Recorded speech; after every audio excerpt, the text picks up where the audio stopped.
Hello guys! Maapay na udto ka na itong tanan.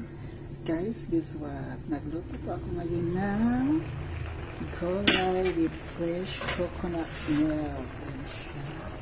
So, luto na siya.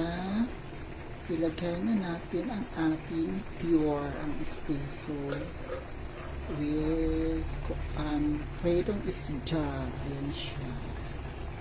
Ilagay na natin siya. Ang bango niya talaga. Promise. Yun siya guys. Oh. Kayo guys, ano po ulam niyo tadi sa inyong pananghalian? Nakakanis kasi kumain ng gata. Tapos ang aking bigas ay red rice. O, diba? Ang sarap yan. Kayo guys, ano po ulam niyo today? Sarap. Happy lunch everyone. Bye bye guys.